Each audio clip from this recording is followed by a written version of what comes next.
నమస్తే. మనము భగవద్గీతని అంటే కొంచెం తేలికగా ఎలా అర్థం చేసుకుందాం అనేటువంటి విషయంగా మనం మాట్లాడుకుంటున్నాం.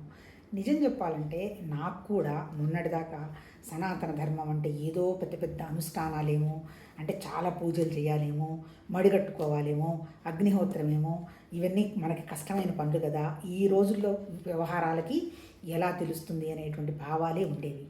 నిజం చెప్పాలంటే మన ఋషులు సనాతన ధర్మం అంటే ఎందుకు సనాతనం అన్నారంటే అది నిత్య నూతనం. అంటే ఈ రోజుల్లో కూడా మనము దాన్ని ఎలా అప్లై చేసుకొని మన లైఫ్ని ఎంత బ్యూటిఫుల్గా చేసుకోవచ్చో చెప్పారబ్బా. నిజంగా కనుక ఈ భగవద్గీతను సరిగా అర్థం చేసుకుంటే లైఫ్ ఈజ్ బ్యూటిఫుల్. ఎక్కడ బ్యూటిఫుల్? లైఫ్ బ్యూటిఫుల్ కాకుండా మన ఆపుతున్నది ఏది? మన మనస్సు. అంతే కదా. మన మనస్సుకు వస్తున్నటువంటి ఆలోచనలు, మన మనసుకున్న జ్ఞాపకాలు, జరిగిపోయిన విషయాల గురించి 24 గంటలు ఘర్షణ, జరగబోయే వాటి గురించి భయం, జరుగుతున్న వాటిలో కూడా సరిగా జరుగుతుందా సరిగా జరగదా అనేటువంటి ఘర్షణ. ఇదే కదా మన జీవిత స్టోరీ. ఇంతకంటే కొత్త స్టోరీ ఏముందా? ఏదో వస్తే ఈ ల్యాచ్ ఫుల్ఫిల్ అయిపోతుంది. అందుకోసం దానికోసం నేను పెద్దగా కష్టపడి పనిచేయాలి. సాధించాను, ఆ సాధించిన దాన్ని మళ్ళీ నిలబెట్టుకోవాలి, మళ్ళీ కష్టపడాలి. అంటే ఏంటి? ఈ కష్టం పడాలి, వస్తుంది రాదు అనేటువంటి వాటి మధ్య మన ప్రాణశక్తి అంతా నలిగిపోయి, మన మానసిక శక్తి అంతా బ్యాలెన్స్ కోల్పోయి, తర్వాత ఏంటి? ఈ రెండుటి వ్యవహారాలు ఎక్కడ పడతాయి? మన శరీరం మీద మార్కులు పడతాయి. అంటే ఏంటి? మన ఆరోగ్యంగా ఉండేటువంటి మనము అనారోగ్యాన పాలన పడాల్సి వస్తుంటుంది. ఆరోగ్యం అనేది మన రైట్, శాంతి అనేది మన హక్కు. అనారోగ్యం, అశాంతి ఇవన్నీ కూడా లేని పదాలన్నమాట. అంటే నీకు ఆరోగ్యంగా ఉంటే అనారోగ్యం అనేటువంటి పదం లేదు. మరి కాకపోతే ఇవన్నీ ఎందుకు వస్తున్నాయి అంటే మన మనసులో ఉన్నటువంటి ఎమోషన్స్ని, కోరికలని ఎప్పుడైతే మనం వాటిని బ్యాలెన్స్ చేయలేకపోతామో ఆ ఇంబ్యాలెన్స్ అంతా ఎక్కడ పడుతుంది? మన ప్రాణశక్తి మీద పడుతుంది. ప్రాణశక్తి అంటే ఏంటి? మన లైఫ్ ఫోర్స్ అనమాట, మన ఎనర్జీ. అప్పుడు అదేమైపోతుంది? దానికి ఉన్నటువంటి శక్తి కాస్త సన్నగిల్లుతుంది. అందుకని ఇప్పుడు గట్ హెల్త్ అంటున్నారు చూసారా? బ్రెయిన్కి గట్కి సంబంధం ఉందని. ప్రాణశక్తి ఎప్పుడైతే తగ్గిందో, కాకపోతే వాడేమో గుడ్ బ్యాక్టీరియా, బ్యాడ్ బ్యాక్టీరియా అంటున్నారు. మన ఉపనిషత్తుల్లో వాడిని ఏమంటారు? దాన్ని వాళ్ళు పరికరాలను పెట్టి పరిశీలించలేదు కాబట్టి బ్యాక్టీరియా ఉందా బ్యాక్టీరియా లేదా అనేటువంటి విషయం వాళ్ళేం చెప్పలేదు. కానీ వాళ్ళు ఏం చెప్పారు? మంచి ఆలోచనలు కనుక ఉంటే నీ ప్రాణశక్తి వండర్ఫుల్గా ఉంటుంది, నెగటివ్ ఆలోచనలు కనుక ఉంటే నీ ప్రాణశక్తి పోతుంది. మంచి ఆలోచనలు అంటే ఏంటి? పాజిటివ్ ఎమోషన్ అంటే ఇప్పుడు మనం పెళ్లి చేసుకున్నాము, భార్యను తీసుకోవడానికి రైల్వే స్టేషన్కి వెళ్ళాము, ఆమెను చెయ్యి పట్టుకొని ట్రైన్లో నుంచి చక్కగా దించి కిందకి తీసుకొని వచ్చినాము. అప్పుడు కొంచెం ఎమోషన్ ఉంటుంది. ఎందుకు? ఆ అమ్మాయి ఒక 2 నెలల తర్వాతనో 3 నెలల తర్వాతనో వస్తున్నప్పుడు డెఫినెట్గా పాజిటివ్ ఎమోషన్ ఉంటుంది. అక్కడ మన ఎనర్జీ ఏమీ లాస్ కాదు. అంటే అట్లాగే ఇప్పుడు మనం అమ్మాయిని పంపిస్తూ ఉంటాము, ఆ ట్రైన్లో పంపించేటప్పుడు వదలలేక ఆ ట్రైన్ ఆ చివరికి వెళ్ళిందాక ఇట్లా చెయ్యి ఊపుకుంటూ ఉండి చిన్నగా బరువుగా వస్తూ ఉంటాము. అప్పుడు కూడా మన ఎనర్జీ లాస్ కాదు. మరి ఎక్కడ లాస్ అవుతుంది? రాంగ్ ఎమోషన్స్ ఉంటాయి. రాంగ్ ఎమోషన్స్ అంటే మనం అనుకున్నది నెరవేరలేదు, చచ్చే కోపం వస్తుంది. అప్పుడేమో తర్వాత ఇంకా కోపం వస్తుంది, ద్వేషం వస్తుంది, క్రోధం వస్తుంది. అటువంటప్పుడు ఏమైపోతాయంటే మన మెంటల్ బ్యాలెన్స్ తప్పిపోతుంది. అప్పుడు ఏమవుతుంది? ఆ రాంగ్ ఎమోషన్స్ తోటి మన ఎనర్జీ లెవెల్ పాడైపోతుంది. ఇప్పుడు మన వాళ్ళు ఇప్పుడు చెప్పింది ఏంటి? గట్కి బ్రెయిన్కి సంబంధం ఉందని ఇప్పుడు కొత్తగా రీసెర్చ్ చేసిన దాంట్లో ఇప్పుడు వీళ్ళు చెప్తున్నది ఏంటి? ఎప్పుడైతే నీకు గట్లో కనుక మంచి బ్యాక్టీరియా ఉంటే నీ హెల్త్ కంఫర్టబుల్గా ఉంటుంది, బ్యాడ్ బ్యాక్టీరియా కనుక ఉంటే నీ గట్ హెల్త్ బాగుండదు. ఇప్పుడు బ్యాడ్ గుడ్కి తేడా ఏంది ఇక్కడ? గుడ్ అంటే మంచి ఆలోచనలు ఉంటే నీ వండర్ఫుల్గా నీ డైజెస్టివ్ సిస్టమ్ ఉంటుంది. నెగటివ్ క్వాలిటీస్, ఎమోషన్స్ కనుక ఉంటే నీ హెల్త్ బాగుండదు. ఏంటవి? టెన్షన్, డిప్రెషను, సప్రెషను, డిజెక్షను, ఇల్యూజను, ఊహలు, కల్పనలు, ఇవన్నీ మన మనసుకు పెట్టుకున్నటువంటి వ్యవహారాలు, అంతకంటే ఇంకేం లేదు. ఇప్పుడు మనకు భగవద్గీత చెప్పింది ఏంటి? నువ్వు నీ ఎమోషనల్ బ్యాలెన్స్ కనుక కంఫర్టబుల్గా పెట్టుకుంటే నీకు సత్యమేంటో అసత్యమేంటో అర్థమవుతుందయ్యా, అంతకంటే ఇంకేం లేదు. ఎమోషనల్ బ్యాలెన్స్ ఎందుకు నీకు తప్పిపోయింది? ఎందుకు తప్పిపోయిందంటే నీకు అసలు అంటే ఏంటి? నాది అనేటువంటి అహంకారం, మమకారం, ఆ తర్వాత గర్వము, ఇలాంటి విషయాలు తప్ప అసలు సత్యమైంది కనుక్కుందాం అనేటువంటి ఆలోచన కూడా నీకు లేకుండా పోయింది. ఎప్పుడైతే నీకు ఆ ఆలోచన లేదో ఆటోమేటిక్గా నీకేమైంది? నీ ఎమోషన్ బ్యాలెన్స్ తప్పిపోయింది. ఎమోషన్ బ్యాలెన్స్ ఎప్పుడైతే తప్పిందో నీ ప్రాణశక్తి తగ్గిపోయింది. ప్రాణశక్తి, ఎమోషనల్ బ్యాలెన్స్ రెండూ డౌన్ అయిన తర్వాత రైట్ ఏంది రాంగ్ ఏంది అని ఆలోచన చేసేటువంటి విచక్షణ నువ్వు కోల్పోయినావు అనేటువంటి విషయంగా భగవద్గీత చెప్పడం మొదలుపెట్టాడు. ఎవరు చెప్పారు భగవద్గీత? భగవాన్ చెప్పాడు. భగవాన్ అంటే ఎవరు? మళ్ళీ ఎవరన్నా రాముడు, కృష్ణుడు, దేవుడు ఉన్నాడని చెప్పారా? లేదు. భగవాన్ అంటే మనలో ఉన్నటువంటి అంటే ఏంటి, బాగా వ్యాపించినటువంటి ఆ తత్వమే మనలో ఉన్న తక్కువగా ఉన్న తత్వానికి బోధించడం జరుగుతుంది. నిజం చెప్పాలంటే సత్యం అది. ఎందుకు? ఉన్నది ఒకటే అన్నారు, ఇన్ని లేవు. ఉన్నదంతా ఒకటే భగవతత్వం. అంటే ఏంటి? ఆ భగవతత్వంలో నుంచే సర్వం వ్యక్తమైంది. అంటే ఏంటి? ఇప్పుడు నేను భగవతత్వమే, నా నుంచి వస్తున్నటువంటి మాటలు భగవతత్వమే. అంటే ఏంటి? అంత సర్వత్రా ఉన్నది. నేను ఇప్పుడు అర్థం చేసుకునే కదా చెప్పడం. ఈ అర్థం చేసుకుంటున్నది భగవతత్వమే, అర్థం చేయిస్తున్నది ఎవరు? అది కూడా భగవతత్వమే. అంటే ఏంటి? భగవాన్ అంటే ఏంటి? ఐశ్వర్యమైన, సర్వత్రా వ్యాపించిన, లిమిటేషన్స్ లేని, బలం ఉన్న, తేజస్సు ఉన్నటువంటి ఒక జ్ఞాని మనకి చెప్పటం జరుగుతుంది. జ్ఞాని అంటే భగవతత్వం, అంతకంటే ఇంకేం లేదు. ఎవరికి చెప్తుంది? నేను జీవుడు అనేటువంటి భావం పెట్టుకున్న వాడికి చెప్తుంది. ఇప్పుడు నిజం చెప్పాలంటే భగవతత్వం అనేది భావమే. ఇప్పుడు నేను జీవము అనేది కూడా భావమే. భగవతత్వం నేను అనే భావన నన్ను ఏం చేస్తుంది? నాలో కాన్ఫిడెన్స్ పెంచుతుంది, తేజం పెంచుతుంది, బలం పెంచుతుంది, ఐశ్వర్యం పెంచుతుంది. నేను జీవుడు అనేటువంటి నా చిన్న భావం ఏం చేస్తుంది? అయ్యో నాకు ఈ బలహీనత ఉందే, నాకు జబ్బు చేసిందే, నేను చచ్చిపోతానే, ఈ పిల్లలు ఎలా బతుకుతారా, ఈ ఆస్తులు ఎవరు సర్వనాశనం కాకుండా చూసుకుంటారా, మరి నన్ను ఏ దేవుడు వచ్చి రక్షిస్తాడు, వెంకటేశ్వర స్వామి నీకు వచ్చి నడిచి వచ్చి గుండు కొట్టించుకొని వచ్చి చేస్తాను, నాదంతా రాసిస్తాను, ఒక గుడికే గట్టి పెడతాను నీకు, నన్ను ఇవన్నీ చెయ్యని కోరుకోవటం మొదలు పెడుతుంది. ఎవరా కోరుకునేది? బలహీనుణ్ణి అనేటువంటి భావం. మరి బలవంతుణ్ణి అనేటువంటి భావం ఎక్కడుంది? మన దగ్గరే ఉంది. ఇప్పుడు మనకు భగవద్గీత చెప్పింది ఏంటి? అరే నువ్వు బలహీనుడు కాదు, బలహీనురాలు కాదు, బలహీనుడివి అంతకంటే కాదు, నీ దగ్గరే ఆ భగవతత్వం అనేటువంటి శక్తి ఉందయ్యా. కాకపోతే ఏంటంటే అది నువ్వు గ్రహించలేకపోతున్నావు. అది నువ్వు గ్రహించావు అంటే నువ్వు బతుకుతున్న ఈ జీవితం అనేది వండర్ఫుల్, అది దైవంలాగా బతుకుతావు, నువ్వు దివ్యత్వంతో బతుకుతావు, తేజస్సుతో బతుకుతావు అని చెప్పటం జరిగింది. మరి నన్ను ఆపుతున్నది ఏది అంటాడు. ఏం చెప్తాడు ఇక్కడ? ఇప్పుడు భగవద్గీత అంటే ఏంటి? ఉపనిషత్తుల సారము, బ్రహ్మసూత్రాలు, భగవద్గీతని ఈ మూడు ప్రస్థానత్రయం అంటారు, శాస్త్రం అంటారు. శాస్త్రం అంటే ఏంటి? సత్యం చెప్పారు. ఏంటి సత్యం? భగవతత్వానికి సంబంధించినటువంటి సత్యం ఇక్కడ చెప్పటం జరిగింది. తర్వాత రాసిన ఏ పుస్తకాలైనా, తర్వాత చెప్పిన ఏ గురువులైనా, తర్వాత పెట్టుకున్న ఏ ఆశ్రమాలైనా ప్రిన్సిపుల్ మాత్రం ఇదే సిద్ధాంతం. ఏంటి సిద్ధాంతం? నిరాకారమైనటువంటి ఒక వండర్ఫుల్ ఎనర్జీ ఉంది. ఆ ఎనర్జీ యొక్క ఆలోచన వల్ల ఏంటి? ఇలాంటి ఎనర్జీ ఇంకోళ్ళు కూడా ఉండి బాగుంటే ఉంటుందనేటువంటి ఒక చిన్న ఆలోచన వల్ల ప్రకృతి అంటే ఏంటి? నేల, నీళ్లు, అగ్ని, వాయువు, ఆకాశం, దాంతోపాటు మనసు, బుద్ధి, అహంకారం, దాంతోపాటు మనం బతుకుతున్నటువంటి ఈ జీవ చైతన్యం అంతా ఆ భగవతత్వం నుంచే వచ్చింది. అంటే నాలో ఉన్న జీవ చైతన్యమే నా చుట్టూ సర్వత్రా ఉన్నటువంటి జీవ చైతన్యం. అంటే ఏంటి? నా దగ్గర ఉన్నది భగవతత్వమే, నా కంటికి కనపడుతున్న వాళ్ళందరి దగ్గర ఉన్నది భగవతత్వమే. ఆ భగవతత్వ శక్తి తప్ప ఇంకొకటి ఏమీ లేదు. మరి ఎందుకు మనం దీన్ని కనుక్కోలేని పరిస్థితుల్లో పడిపోయినాము అంటే దానికి ఏం చెప్తాడు? ఇప్పుడు ఆయన సృష్టి ఏం చేశాడు? కూర్చొని చేయలే, ఒక ఆలోచన పెట్టాడు. ఈ ఆలోచన ఎక్కడ పెట్టడం జరిగింది? మహామాయ అనేటువంటి ఒక శక్తి. మహామాయ అంటే ప్రకృతి. అంటే ప్రకృతి మీద ఆయన ఆలోచన పెట్టిన తర్వాత సృష్టి అంతా వ్యక్తమైందన్నాడు. అంటే మనం ఎవరము? ప్రకృతి, భగవతత్వం మనలో ఉన్న ప్రకృతిలో మనం. అంటే మాయ అంటే ఏంటి? నిజంగా సృష్టి కూడా జరగలేదు, ఉన్నట్టు కనపడుతుంది అని లాస్ట్లో శంకరాచార్య గారు చెప్పకపోతారు. అది పక్కన పెట్టేస్తే మహామాయ అంటే ప్రకృతి.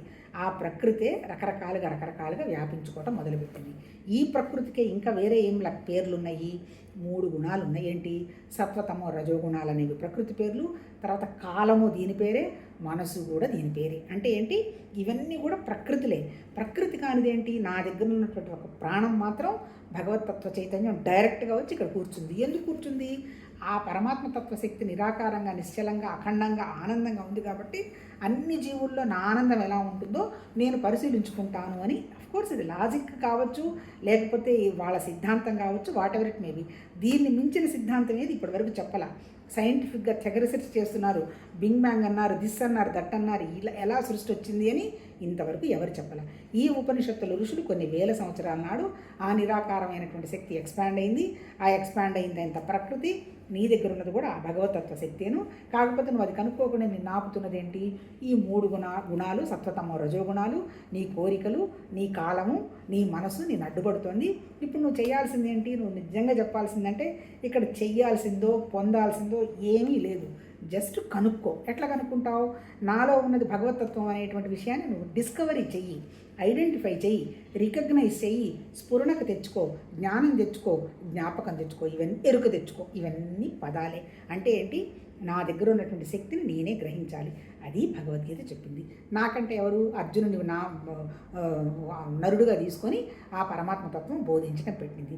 మరి నన్ను ఆపుతున్నవి ఏందయ్యా అంటే, మరి జ్ఞానమే మంచిది అన్నప్పుడు మరి నాకేంటి, ఒక జ్ఞానం సరిపోతుంది కదా అంటాడు. కరెక్టేనయ్యా, 100% జ్ఞానం మంచిదే. కానీ నేనే భగవతత్వం అనేటువంటి స్థితికి నువ్వు అప్పుడే రాగలుగుతావా? రాలేవు. ఎందుకు రాలేవు? నువ్వు అనుభవం తెచ్చుకోవాలిగా. నేను ఈ ప్రపంచంలో ఉన్న విషయాలన్నీ నేను లాగి లాగి పడేస్తున్నాయిగా.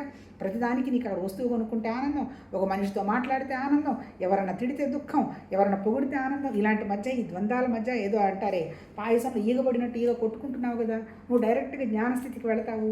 ఇదంతా ఒక పాయసం. ఈ పాయసంలో నేను ఈగను కాదు, నేను భగవతత్వంతో ఉన్నదాన్ని అనేటువంటి విషయం నువ్వు గ్రహించాలి అంటే ముందు ఈ పాయసాన్ని, ఈగతత్వాన్ని నువ్వు మర్చిపోవాలి అని భగవద్గీత బోధించడం మొదలుపెట్టింది. ఏంటి? నీ శరీరం ఉంది, నీ దగ్గర ప్రాణశక్తి ఉంది, నీ దగ్గర మనసు అంటే ఐడియాసు, జ్ఞాపకాలు, ఆలోచనలు, భావాలు, వాటెవర్ ఉంది. ఇప్పుడు అంతే కదా, నేను ఒక వంట చేయాలి, ఏం వంట చేద్దాము అని భావం వస్తుంది. ఓకే, వంకాయ వండుదాం అనుకో, చేద్దాం అనుకో. వంకాయ ఎట్లా చేయాలి? ఉల్లిపాయలు వేసి చేయాలా, పొడి వేసి చేయాలా, లేదా కొత్తిమీర వేసి చట్నీ చేయాలా అని ఇన్ని భావాలు నాకు వస్తాయి. సరే, ఏదో దాని మీద ఆలోచించి సో ఎవరికి ఇష్టం వాడది తింటాడు, వీళ్ళది తింటారు, నేను ఇది తింటాను అని మొదలు పెట్టుకొని ఏదో ఒక ప్లాన్ ఎగ్జిక్యూట్ చేయడానికి బయటకు వచ్చేస్తాను. వచ్చిన తర్వాత ఏం చేస్తాను? నా దగ్గర చేయడానికి శక్తి ఉండాలిగా.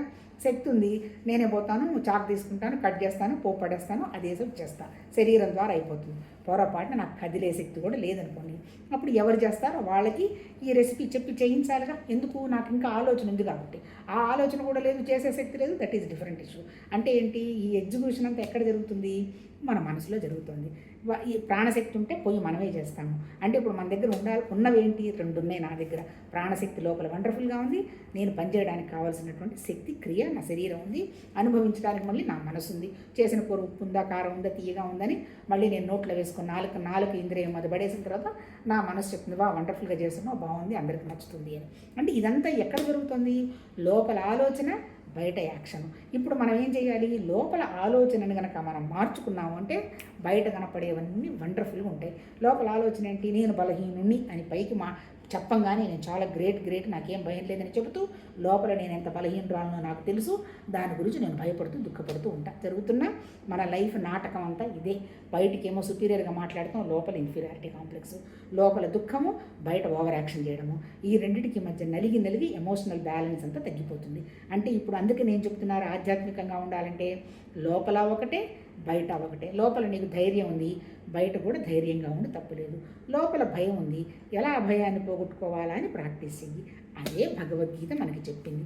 మన మనసు మీద మనం పనిచేసుకుంటూ, మన మనసుని మనం చక్కగా ట్యూన్ చేసుకుంటూ, మనసే అన్నిటికీ మూలం, మనసు తప్ప ఇంకొకటి ఏమీ లేదు అనేటువంటి విషయాన్ని గ్రహిస్తూ, ఈ మనసును దాటినటువంటి నిరాకారమైన విషయం గురించి ఏమీ ఎక్కడ అవగాహన లేదు, అది నా దగ్గరే ఉందనేటువంటి విషయాన్ని గ్రహిస్తూ, ఈ శరీరం అనేది ఒక ప్రకృతి, ఇది వచ్చింది, ఉంటుంది, వెళ్ళిపోతుంది, దీనికేదో రేపు జరగబోయే వాటి గురించి అంత ఘర్షణ పడితే ఎవరికి ఏం తెలియదు, జరిగిపోయిన విషయాలు మనం మార్చలేము, మనకి చేత కాదు.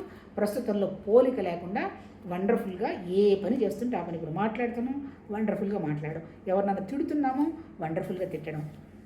వంట చేస్తున్నాము, ఎనర్జెటికల్గా అందరం తింటాం కదా అని సంతోషంతో చేయడం. అంటే ఏంటి? ప్రస్తుతంలో మన ద్వారా జరుగుతున్న ప్రతి పని భగవతత్వ పని అని కనుక చేసుకుంటూ పోతే, దాంట్లో ఏమి ఫలితం అని కనుక ఆశించకపోతే, నీ మనసు, నీ బుద్ధి విశాలమయ్యి సత్యం అనేది గ్రహించి, సత్యం నువ్వేనమ్మా, ఇంకంతకంటే ఇంకెవరు లేరు, ఈ సత్యం అనేది 24 గంటలు ప్రస్తుతంలో ఉంటే ఇంతకంటే లేదు అనేటువంటి విషయం కర్మయోగం, భక్తి యోగం, తర్వాత రాజయోగం, ఇవన్నీ చెబుతూ ఇప్పుడు మనం ఏం మాట్లాడుకుంటున్నాము? ఇప్పుడు మనం జ్ఞానయోగం గురించి మాట్లాడుకున్నాం. 13వ చాప్టర్ నుంచి 18 వరకు అసలు జ్ఞానం అంటే ఏంటి చెప్తున్నాడు. ఏం చెప్పాడు? 13లో క్షేత్రం, 20 పంచభూతాలు 5, వాటితో తయారైనటువంటి పంచకోశాలు, ఆ తర్వాత వాటితో తయారైనటువంటి జ్ఞానేంద్రియాలు, వాటితో తయారైనటువంటి మళ్ళీ పంచ జ్ఞానేంద్రియాలు, కర్మేంద్రియాలు, వీటిని నడిపిస్తున్నటువంటి మనస్సు, అవునా కాదా అని చెప్పడానికి బుద్ధి, శరీరం ద్వారా కండక్ట్ చేసేది అహంకారం. ఇవి పంచభూతాలతో తయారైనటువంటి శరీరానికి లక్షణాలు. దీంట్లో జీవ చైతన్యం ఉంది, అది కూడా భగవతత్వానికి వచ్చింది. తర్వాత ఇంకా ఈ శరీరం ఎంతవరకు ఎక్స్టెండ్ అయింది? సుఖము, దుఃఖము, అంతేగా. తర్వాత అది బాగుంది, ఇది బాగుంది, ఇవే కదా మనం ఆలోచిస్తాం. నేనే శరీరం అనుకున్నప్పుడు నా ఆలోచనలు ఎలా ఉంటాయి? ఎవరినైనా చూశాను, తెల్లగా ఉంది, నల్లగా ఉంది, లావుగా ఉన్నది, సన్నగా ఉన్నది, బాగా ఉన్నవాళ్ళ అమ్మాయి, లేని వాళ్ళ అమ్మాయి, ఈ పిల్ల బుద్ధి మంచిది కాదు, ఈ పిల్ల బుద్ధి మంచిది. అంటే ఏంటి? మనం ఎక్కడున్నాం అప్పుడు? కేవలం శరీరం తప్ప ఇంకేది సత్యం కాదు అనేటువంటి భావనలో ఉన్నాం. ఇంకొంచెం దాటాము, వీళ్ళు చాలా ఎనర్జీగా పనిచేస్తారు, చాలా వీళ్ళ దగ్గర ఉంటే కాన్ఫిడెన్స్ ఉంటుంది అని ఒక స్థితి. ఇంకొంచెం దాటితే వీళ్ళ మనసు చాలా మంచిది, వీళ్ళ భావాలు చాలా బాగుంటాయి, వినడానికి చాలా ఎనర్జెటికల్గా ఉంటాయి అని ఆ రకంగా ఆలోచిస్తాం. అంటే ఏంటి?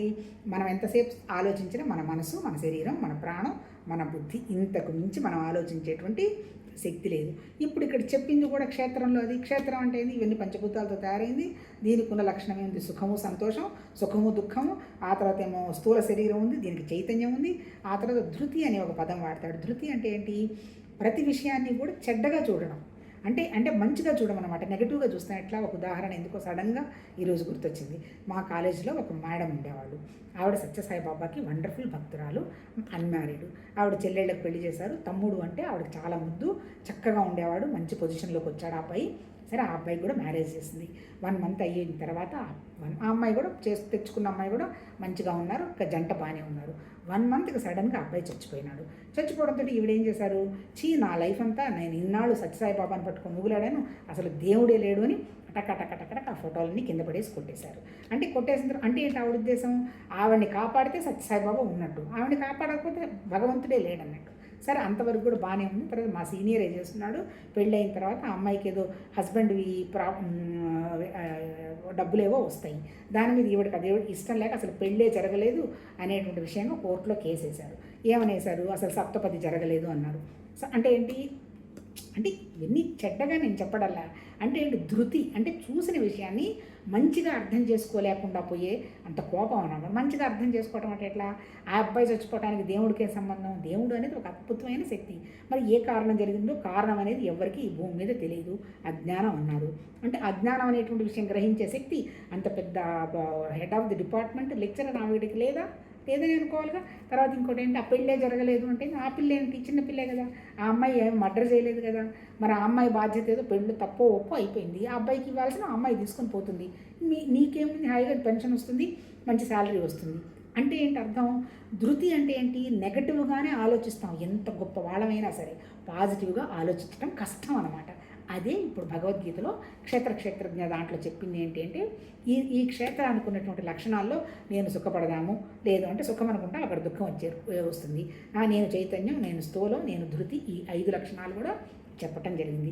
ఆ తర్వాత ఇంకేం చెప్పాడు? క్షేత్రజ్ఞ దాంట్లో ఇది కనుక మనము కాదు, భగవతత్వమే మాతో ఉన్నది, ఇదంతా ఆది అనంతం, ఇవన్నీ కూడా నేను తయారు చేసుకున్నటువంటి వేరు అనేటువంటి భావం నీకు వచ్చినప్పుడు వీటన్నిటిని వదిలించుకోవటం మొదలు పెడతావు అని క్షేత్రజ్ఞ విభాగంలో చెబుతూ, రెండోది ఏంటి? నువ్వు కనుక్కోలేకుండా నిన్ను ఆపుతున్నది ఏంటి? నీ గుణాలు ఏంటి? నీ ప్రకృతి, నీ మనస్సు, వీటిని నువ్వు కూడా ఏం చేయాలి? నీ కాలము, వీటన్నిటిని నువ్వు అతీతంగా వెళ్ళగలిగినప్పుడు నువ్వు భగవతత్వం అనేటువంటి విషయాన్ని నువ్వు గ్రహిస్తావని గుణత్రయ విభాగంలో చెప్పి, ఆ తర్వాత ఏంటి? పురుషోత్తమ ప్రాప్తి యోగంలో ఏం చెప్తాడు? ఉన్నదంతా ఒకటే పరమాత్మ తత్వం. పురుషోత్తమ తత్వం అంటే సర్వత్రా వ్యాపించినటువంటి తత్వం. ఆ తత్వం అంతా మా దగ్గర, నీ దగ్గర అంతా ఉన్నది అనేటువంటి విషయాన్ని నువ్వు గ్రహించడం జరుగుతుంది ఈ 3 గుణాలు దాటితే అని చెబుతూ, ఇప్పుడు మనం ఏం చేసి చదువుకుంటున్నాము? 16వ చాప్టరు ఏంటిది? దైవ అసుర సంపత్తి యోగం. ఎక్కడున్నాయి ఈ దైవ అసుర సంపత్తులు? మన దగ్గరే ఉన్నాయి. మన దగ్గర అంటే ఎక్కడున్నాయి? మన మనసులోనే ఉన్నాయి. ఇప్పుడు మనం చెప్పుకుంటూ వచ్చింది ఏంటి? లైఫ్ ఈజ్ బ్యూటిఫుల్ అనుకున్నాం. ఇప్పుడు నా దగ్గర అన్ని దైవ సంపత్తులు, ఆలోచనలు ఉన్నాయి. లైఫ్ బ్యూటిఫుల్ ఎందుకు? దేనికి నేను టెన్షన్ పడను, దేనికి నేను స్ట్రగుల్ పడను, నాకు క్లారిటీ వచ్చింది. ఇది ప్రకృతి, ఉంటుంది, వస్తుంది, వెళ్ళిపోతుంది. ఈ ప్రకృతి తయారు చేసుకున్నటువంటి మనుషులకి, వస్తువులకి నేను ఎలాంటి విలువ ఇవ్వాల్సిన అవసరం లేదు. కానీ 100% సేవ జరగాలి. ఎందుకు? తల్లిగా కర్తవ్యం ఉన్నది, కూతురుగా భగవతత్వం ఇచ్చినటువంటి అవకాశం ఉంది, అలాగే భార్యగా భగవతత్వం ఇచ్చినటువంటి అదృష్టం ఉన్నది. అంటే ఇవన్నీ కూడా జరిగిపోతూ ఉంటాయి. ఎప్పుడు జస్ట్ నిలబడడం అంతే. ఇప్పుడు అలాగే ఇప్పుడు కొన్ని తెలుసుకున్న అవటం జరిగింది భగవతత్వం దయ వల్ల. ఇది వాళ్ళు చూస్తారు, వీళ్ళు చూస్తారు అని కాదు. మనం లైఫ్ ఆనందంగా, బ్యూటిఫుల్గా, మనం లైఫ్ ఈజ్ బ్యూటిఫుల్ అనే హ్యాపీగా గడుపుతున్నాము. ఈ 4 ముక్కలు ఇప్పుడు మనం పెట్టుబడి పెట్టేది లేదు, దీనికి ఎడిటింగు లేదు. ఊరికి పొద్దున్న ఏదైనా ఒకటి వినడము, వచ్చి టకా మనకు అరగంట చెప్పేసుకోవడం, పోయి మన పనిలోకి మనం వెళ్ళడం. అంటే ఏంటి, ఎక్కడ ఏది ఆశించకుండా ఉండేటువంటి మనస్తత్వం వచ్చినప్పుడు ఎమోషనల్ బ్యాగేజ్ తగ్గిపోతుంది. ఎప్పుడైతే ఎమోషనల్ బ్యాగేజ్ తగ్గిపోతుందో ఆటోమేటిక్గా ఎనర్జీ లెవెల్ వండర్ఫుల్గా ఉంటుంది. ఎప్పుడైతే ఎనర్జీ లెవెల్ బ్యాగేజ్ తగ్గిపోతుందో మనం మాట్లాడే మాట, మనం చేసే చేత, మనం చూసే చూపు, మనకొస్తున్న భావాలు, మనకొస్తున్నటువంటి ఆలోచనలు పాజిటివ్గా మంచివిగానే ఉంటాయి. ఒకవేళ ఉండకపోయినా ఓహో ఇదేదో నాకు నేర్పించడానికి వచ్చింది కదా అని అక్కడ కూడా ప్రసాదం అని కృతజ్ఞతలు చెప్పి మనం ప్రాసెస్ చేసుకుంటూ పోతాం. ఇట్లా ఇప్పుడేంటి, అలాంటి స్థితిలో మనం ఉండాలంటే ఏం చెప్పాడు, 26 దైవీ లక్షణాలు ఉండాలి. కొంతమంది 26 దైవీ లక్షణాలతోనే పుడతారు. అందుకే వాళ్ళు హయ్యెస్ట్గా ఆలోచన చేస్తారు. ఎట్లా ఇప్పుడు చూడండి, ఇప్పుడు మన ఆశ్రమాల్లో ఉంటారు, రామకృష్ణ మిషన్ ఉంది. అక్కడ ఏంటి, చిన్న పిల్లల్నే తీసుకొని వస్తారు, వాళ్ళని చదివిస్తారు, వాళ్ళని స్వామీజీలు చేస్తారు. అక్కడ వాళ్ళు ఏది పెడితే తింటారు, వాళ్ళన్నీ నేర్చుకుంటారు. దైవీ కృప. అలాగే మొన్నెవరో చెప్తున్నాడు, గౌరవ దాసదు, ఆయన ఐఐటీలో బీటెక్ చేసి 20 ఏళ్ళకే నాకొద్దు సంసారం అని వచ్చేసి దాంట్లో వచ్చేసాడు. వచ్చి అప్పటి నుంచి ఇప్పుడు అతను 45 46 ఉంటాయి. ఈ 25 ఇయర్స్ నుంచి ఇంకేం లేదు. అంటే ఐఐటీలో ఫస్ట్ క్లాస్ తెచ్చుకున్నటువంటి బ్రెయిన్ ఇవెంతసేపు గ్రహిస్తుంది, ఈ గ్రహించి తను ప్రాక్టీస్ చేసుకొని దాన్ని చెప్పటం మొదలుపెట్టారు. అంటే ఏంటి, వాళ్ళందరికీ చెప్పాలంటే ఏంటి, వాళ్ళంతా ఆ కొద్దో గొప్ప ఆ దైవ లక్షణాలతోటి పుట్టిన వాళ్ళే. ఇప్పుడు ఇక్కడ చెప్పిన పుస్తకంలో వ్యవహారం ఏంటి, ఆ 26 దైవ లక్షణాలు కనుక ఉన్నాయా లేవా అని మనని మనం పరిశీలించుకుంటూ, ఒకవేళ లేకపోతే పెంపొందించుకుంటూ, అసురు లక్షణాలు ఏమున్నాయని గ్రహిస్తూ వాటిని తీసేసుకుంటూ కనుక నువ్వు పోయినావంటే నీ మనసు నిశ్చలంగా, నిర్భయంగా, ప్రశాంతంగా, ఆనందంగా, సంతోషంగా ఉంటుంది. అప్పుడు నీకు ఒక వస్తువుతో ఆనందం వస్తుందని కానీ, ఒక మనిషితో ఆనందం వస్తుందని కానీ నీకు ఏమీ ఉండదు. లేదా నాకు అది తింటే బాగుంది, ఇది తింటే బాగుందని కూడా పోతుంది. ఏది ఉంటే అది భగవతత్వ ప్రసాదంగా ప్రతి సెకను చేయగలిగేటువంటి మనస్సు ఉంటుంది, ప్రాణశక్తి ఉంటుంది. అలా ఎలా ఉండాలి అనేటువంటి విషయాన్ని భగవద్గీత మనకి చెప్పడం జరిగింది. ఇప్పుడు ఈ దైవ లక్షణాల్లో 26లో మొదటి లక్షణం ఏం చెప్పాడు, నిర్భయత్వం అన్నాడు. నిర్భయత్వం ఎప్పుడు వస్తుంది, క్లారిటీ ఉంటే వస్తుంది. అంటే ఏంటి, మనకి క్లారిటీ రాలేదు, అసలు మనం ఎందుకు చేస్తున్నామో, ఏ పని చేస్తున్నామో మనకు అసలు తెలియని కూడా తెలియదు. పక్క వాళ్ళు చేశారు, మనము చేస్తున్నాం, క్లారిటీ లేదు. పక్కవాడు సంతోషంగా ఉంటే మనం సంతోషంగా ఉందాం అనుకుంటాం, మన సంతోషం వాళ్ళు లేకపోతే మనం సంతోషంగా లేవనుకుంటాం.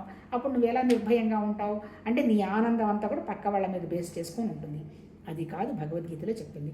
నిర్భయత్వం, భయం లేకుండా ఉండాలి అంటే ఉన్నదంతా ఒకే ఒక భగవతత్వ శక్తి అంతా ఉన్నది, నాతో కూడా ఉన్నది, నాకు భయపడాల్సిన అవసరం లేదు. ఏం జరిగినా జరగాల్సిన ప్రాసెస్ జరుపుకుంటూ పోతున్నది. మనం చేయాల్సిన అవసరం ఏదన్నా వస్తే మనము సేవ చేసేంత వినయంగా భగవంతుడికే పనిచేస్తున్నాం అనేటువంటి భావంగా చేసుకుంటూ కనుక పోవడం జరిగితే ఆటోమేటిక్గా మనకు ఉన్నటువంటి అనుమానాలు పోతాయి, పోల్చుకునే లక్షణం పోతుంది. ఒక్కసారి పోల్చుకునే లక్షణం పోయిన తర్వాత ఈర్ష్య పోతుంది, వండర్ఫుల్గా నిర్భయంగా ఉంటామన్నమాట. అది ఫస్ట్ పాయింట్. రెండోది ఏం చెప్పాడు, మరి అలా ఉండాలంటే మన దగ్గర ఏం ఉండాలి, అంతఃకరణ శుద్ధి ఉండాలి. అంతఃకరణ శుద్ధి అంటే మనకు వస్తున్నటువంటి జ్ఞాపకాలన్నీ మంచి మంచి జ్ఞాపకాలు రావాలి. కానీ మన దగ్గర ఉన్న వ్యవహారం ఏంది, ఇప్పుడు అన్నీ ఏమేమి జ్ఞాపకాలు వేసుకున్నామో మనకు తెలియదు. ఆ జ్ఞాపకాలను మనం గుర్తించి ఇది అవసరం లేదు అనేటువంటి విషయంగా, మంచి జ్ఞాపకం ఏంటి, ఉన్నదంతా భగవతత్వ శక్తి అనేటువంటి విషయంగా మన అంతఃకరణ మీద పెట్టామంటే అది శుద్ధి జరుగుతుంది. అంతఃకరణ శుద్ధి ఉన్నప్పుడు ఉన్నట్టు విషయాన్ని అర్థం చేసుకుంటాం. నిజం చెప్పాలంటే మన సమస్యలన్నిటికీ కారణం ఏంటి, ఉన్నట్టు అర్థం చేసుకోలేకపోవడం.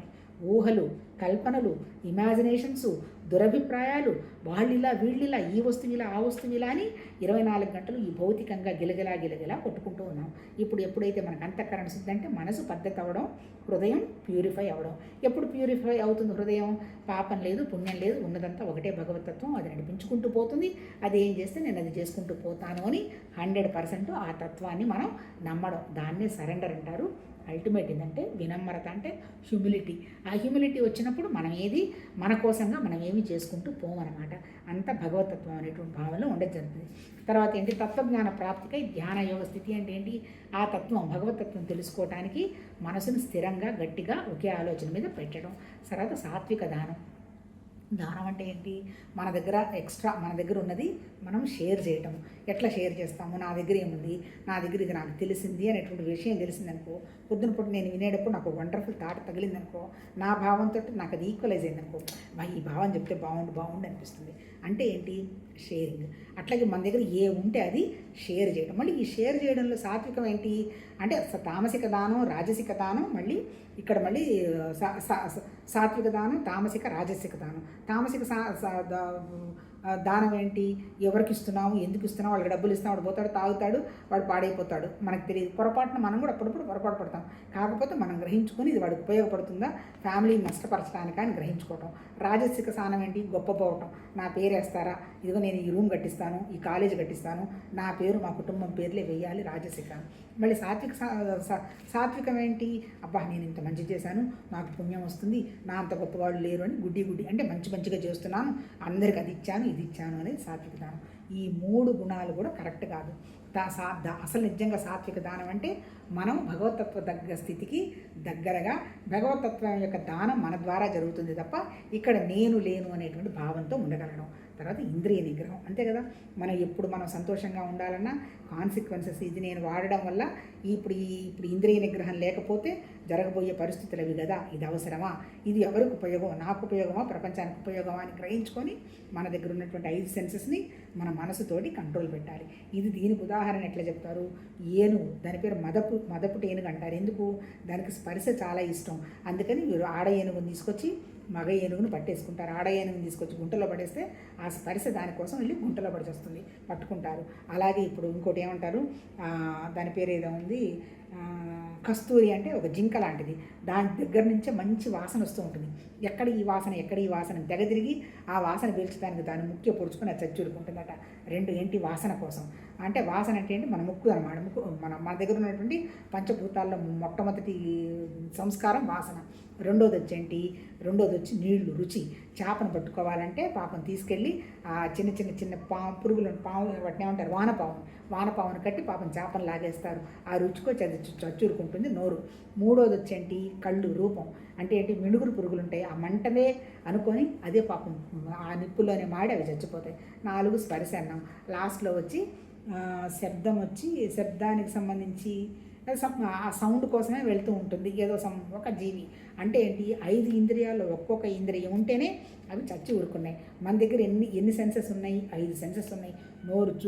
ముక్కు వాసన చూస్తుంది, నోరు మాట్లాడుతుంది, కళ్ళు చూస్తాయి, చెవులు వింటాయి, హృదయ స్పర్శ ఉంది. మరి ఈ ఇంద్రియాలను మనం కంట్రోల్ పెట్టాలంటే, రెగ్యులేట్ చేయాలంటే ఇది మంచిది కాదు అని మన మనసుకి మనం శిక్షణ ఇవ్వాలి. అంటే ఆ మనసుకు శిక్షణ ఇద్దామనేటువంటి ఆలోచన కూడా దైవ లక్షణం అన్నమాట. ఇప్పుడు చెప్తున్నది అదే కదా, దైవాసుర సంపత్తి యోగంలో నువ్వు దైవంలాగా వండర్ఫుల్గా ఎలా ఉంటావు అంటే భయం లేకుండా ఉండాలి, ఆ తర్వాత నీ అంతఃకరణ శుద్ధి ఉండాలి, ఆ తర్వాత ఒకే దాని మీద మనసు పెట్టగలిగి ఉండాలి, ఆ తర్వాత సాత్విక దానం ఉండాలి, ఇంద్రియ నిగ్రహం ఉండాలి, ఆ తర్వాత భగవంతుని, దేవుణ్ణి, సేవలు వాటందరికీ కూడా 24 గంటలు ఆ భగవతత్వ సాధనలో ఉండగలగాలి. తర్వాత శరీరము, మనసు, సరళత్వం. అంటే ఏంటి? ఎక్కడైనా మృదుత్వం అన్నమాట. ఎవరిని కూడా మనం ఇబ్బంది పెట్టకుండా ఒక సరళంగా ఉండడం అనేది ప్రాక్టీస్ చేయాలి. తర్వాత ఇంకేం చెప్పాడు? అహింస. ఎవరిని మానసికంగా కానీ శారీరకంగా కానీ ఇబ్బంది పెట్టకూడదు. సత్యమే చెప్పాలి. ఒకవేళ సత్యం చెప్పాల్సి వచ్చినా దాన్ని అప్రియం కాకుండా చెప్పటం చేయాలి. ఉన్నదంతా ఒకటే సత్యం అనేటువంటి భగవతత్వ సత్యాన్ని గుర్తుపెట్టుకొని ఉండాలి. ఆ తర్వాత క్రోధం లేకుండా ఉండాలి. తర్వాత దానం కంటే కూడా వండర్ఫుల్ వర్డ్ త్యాగం. త్యాగం అంటే ఏంటి? మన దగ్గర ఉన్నవన్నీ త్యాగం చేసేస్తాం. అంటే ఏంటి? దానంలో మళ్ళీ ఏంటి? లాభం వస్తుందా, నష్టం వస్తుందా అని మళ్ళీ కొంచెం క్యాలిక్యులేషన్ ఉంటుంది. త్యాగంలో అదంతా ఏం ఉండదు. నాకేం అవసరం లేదు, భగవతత్వం తప్ప ఈ భౌతికంగా వస్తున్నటువంటి విషయంలో నాకు ఏ సంతోషం లేదు అని బాధ లేదు, ఏమీ లేదు అని 100% త్యాగ గుణానికి ఉండగలగాలంటాడు. అట్లాగే నేనే చేస్తున్నాను అనేటువంటి భావాన్ని కూడా త్యాగం చేయాలి. భగవతత్వ పని ఈ పరికరం ద్వారా జరుగుతుందనేటువంటి భావం తప్ప కర్త, భోక్త, ఫలితము ఇటువంటి స్థితులన్నీ దాటిపోవాలి. అంటే అంతే కదా, భగవతత్వంలో అవన్నీ లేవుగా. ఆయన సృష్టి చేశాడు, నేను చేశానని మనం ఎవరికైనా చెప్తున్నాడా? ఏం చెప్పటాలంటే అటువంటి భగవతత్వ క్వాలిటీస్ మనం పెంచుకోవాలి. ఆ తర్వాత ఇంకోటి ఏం చెప్పాడు, శాంతి. అల్టిమేట్ ఏంటి, శాంతి అనేది ఇవన్నీ మనం మంచిగా చేసుకుంటూ పోతే వచ్చే లాభం ఏంటంటే శాంతి ఉంటుంది. శాంతి ఎప్పుడైతే ఉంటుందో సుఖం ఉంటుంది, సుఖంతో పాటు ఏముంటుంది, సంతోషం కూడా ఉంటుంది. అట్లా అది తర్వాత ఆపై ఎవరిని నిందించుకుంటుట. నెక్స్ట్ వర్స్ట్ వర్డ్ ఏంటంటే ప్రతి వాళ్ళని మనం మంచి జరిగిందనుకో నేను గొప్పలు చెప్పుకుంటా, మంచి జరగలేదనుకో అది వాళ్ళ వల్లే జరిగింది, వాళ్ళే ఇలా చేసి వచ్చారు అని పక్క వాళ్ళని తిరుగుతాం. ఎట్టి పరిస్థితుల్లో కూడా పక్క వాళ్ళ మీద నింద పెట్టకుండా ఉండాలి, పక్క వాళ్ళని ఏమీ విమర్శించకుండా ఉండాలి. అంతకంటే గొప్ప పని ఇంకొకటి లేదు. కానీ మన జీవనంలో పొద్దున్న లేచింది మొదలు రాత్రి పడుకోబోయేంత వరకు ఎవరో ఒకళ్ళ మీద ఏదైనా నింద మోపటం, ఎవడన్నా ఏదైనా గాసిప్స్ చేస్తే విందామని కూర్చోవటం, అంతే అది ఉన్నంతకాలం అది అసుర లక్షణం అన్నమాట. అసుర లక్షణం పోవాలి అంటే మంచి చూడాలి, మంచి మాట్లాడాలి, మంచి వినాలి. పొరపాటున కూడా ఏదైనా పొరపాటు జరిగినా ఎవరిని కూడా నిందించకూడదు. ఎందుకంటే సృష్టిలో ఎవరిని నిందిస్తాము? మన కరోనా వచ్చింది, ఎవరిని నిందించగలము? మనకి తెలియదు. ప్రకృతి ఏర్పాటు చేస్తున్నవి భగవతత్వ భాగంలో జరుగుతున్నవే తప్ప ఇక్కడ ఒక మనిషి మధ్యలో కాదు. మంచి చేస్తున్న మనిషి గొప్పతనం ఏం లేదు, చెడ్డ జరుగుతున్న మనిషి గొప్పతనం ఏం లేదు. ఆ తర్వాత దయ. దయ అంటే ఏంటి, అడవిలో చెట్టులో నుంచి వచ్చేటువంటి పూలు పూస్తూ ఉంటే నేను పూసానని చెప్పదు. దయా కరుణ ఆ చెట్లలో నుంచి ఎక్స్ప్రెస్ అవుతూ ఉంటుంది, అంతే కదా. ఆక్సిజన్ తీసుకుంటున్నాయి, కార్బన్ డైఆక్సైడ్ తీసుకుంటున్నాయి, ఆక్సిజన్ ఇస్తున్నాయి. అవి ఏం కోరుకుంటున్నాయి పాపం? ఏమి కోరుకోవట్లా. అవి భగవతత్వంలో భాగం కాబట్టి వాటి దయ అలా వ్యక్తం అవుతూ ఉందన్నమాట. ఆ దయ మనం పెంచుకోవాలి. ఆ తర్వాత ఇంకోటి ఏంటి, దయ అన్ని ప్రాణుల ఏడ నిర్హేతుక కృప. ఏ ప్రాణిని చూసినా ఇది భగవతత్వంలో భాగమే కదా అని చూడటం అలవాటు చేసుకోవాలి. అంటే ఏంటి, ఒక్కొక్కసారి ఇప్పుడు పాము కూడా భగవతత్వం అంటే 100% భగవతత్వంలో భాగమే. కాకపోతే ఏంటి, దాన్ని మనం ఏం చేయకుండా పంపించడానికి చూడాలి. కాదు అంటే ఒకవేళ అలా పొరపాటు ఏదైనా చేయాల్సి వచ్చినా ఇదంతా పరమాత్మతత్వం అనేటువంటి భావంతో చేయాలి. ఎప్పుడైనా నాకు బుద్ధి ఇంకా చంపబుద్ధి కాదు, దాన్ని గట్టిగా పట్టుకొని అంతా భగవతత్వ భావమేనా అవతలేసేస్తా. అది రైట్ రాంగో మనకు తెలియదు, చంపామనుకో కొంచెం బాధగా ఉంటుంది. కాబట్టి అంటే అంత పరమాత్మతత్వ భావం అనేటువంటి విషయం మనకి తెలిసినప్పుడు మనం చీమకు కూడా మనము ఇబ్బంది పెట్టలేము, ఎవరిని మనము హింసించలేము, అంతా సమంగా చూడటం అలవాటు చేసుకుంటాం. ఎందుకు? ఇది మనలో ఉన్నటువంటి దైవ లక్షణాలను పెంచుకోవటం. ఆ తర్వాత ఏంటి, అలోలుప్తము. ఇంద్రియ విషయ సంయోగం ఉన్నను వాటిపై ఆసక్తి లేకుండా. అంటే ఏంటి, సంయోగం ఉంటుంది. ఇప్పుడు నాకు ఆకలి వేస్తుంది, తినాలనిపిస్తుంది, ఏది ప్రసాదం ఉంటే అది ఉంటే తినడం తప్పు లేదు. ఎందుకు? ఆకలి, నిద్ర, భయం, మైథునం అవన్నీ సహజమే.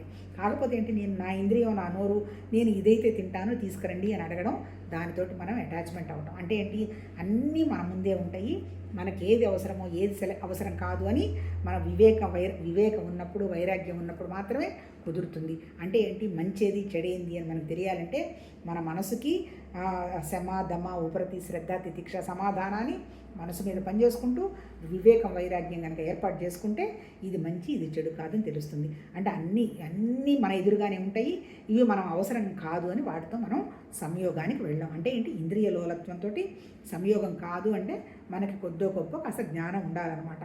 ఇంద్రియ సంయోగం అడవాలి. మార్దవం అంటే మృదువుగా ఉండడం, మాట్లాడినా, తిన్నా, ఉన్నా అంటే ఆ రఫ్నెస్ ఎక్స్ప్రెస్ చేయకూడదు. కొంతమంది చూడండి మాట్లాడుతుంటే అరిచినట్టు మాట్లాడతారు, ఆ కేక అన్నట్టు మాట్లాడతారు.